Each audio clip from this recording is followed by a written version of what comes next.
All right, here's my final report. Gotta do it on my laptop. I don't have any other option. All right, it's on NFPA 52 Vehicular Natural Gas Fuel Systems Code. But first, we got to start off with what natural gas is. Natural gas is a fossil fuel used source of energy found within the Earth's surface. It's a combination of many different compounds, the largest compound being methane. Natural gas is used as a fuel, and it is also used to create different chemicals and materials. Is natural gas dangerous? Natural gas is highly flammable, which makes it very dangerous without having any sort of regulation. This regulation makes sure, if it's followed correctly, that every vehicle using natural gas and the operators or passengers are safe at all times. Natural gas is non-toxic, but when there is enough of it in the surrounding atmosphere, it can become an asphyxiant. This makes it very dangerous in situations where the gas cannot escape and is trapped as it mixes with the surrounding air without ventilation. How is it flammable though? Natural gas may not be toxic, but it is flammable. The flammability is very dependent of the surrounding atmospheric conditions. The atmospheric pressure has to be right, and the temperature must be right to make the perfect combination of flammability. With the right mixture, natural gas can be highly explosive, and without any regulation, it is very dangerous.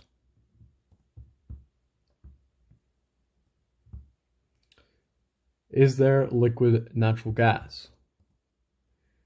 There is another form of natural gas, and it's called liquid natural gas. This happens when the natural gas is cooled so much that it turns into a liquid. This is called a cryogenic fluid. When these gases are cooled to below negative 130, there are quite a few different hazards. Extreme cold, pressure, and asphyxiation from it vaporizing. These hazards call for more and stricter standards to keep people using it safe. How is it transported though?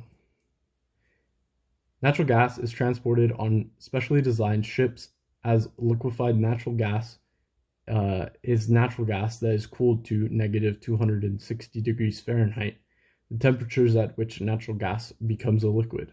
The volume of the liquid is 600 times smaller than the gaseous form.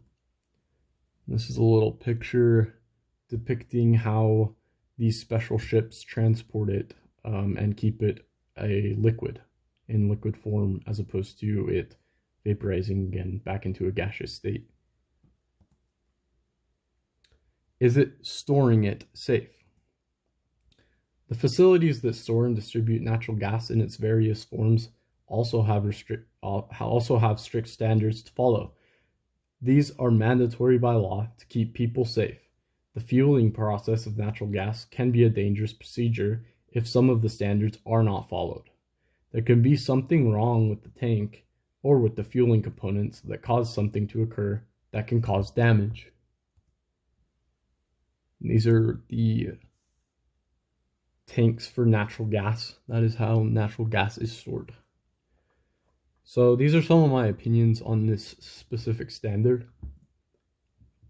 I think that like most standards, this is a good standard to have in place to keep people on the roadways and people who use natural gas vehicles safe. This standard has been around longer than I assumed when I was doing my research.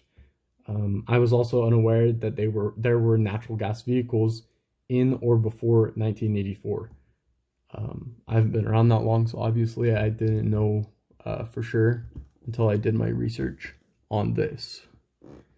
I don't think that this standard is going to be around forever. I think that natural gas is outdated and it won't be used in the coming years for transportation, but it will be used, I think, obviously for other purposes like household things that like stoves, that kind of stuff.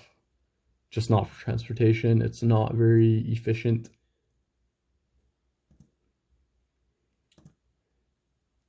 There's a lot of things that go into this standard, and it is impressive for all the different circumstances that need to be met for safety. Out of all the alternative fuels there are, I think that natural gas might be one of, if not the weirdest one. It definitely takes a lot of work to create and eventually use the natural gas. I think that it's very weird. I guess just its properties and how it works and how it's combusted and how it's stored and all sorts of stuff. So that's the end of the presentation. I hope you enjoyed.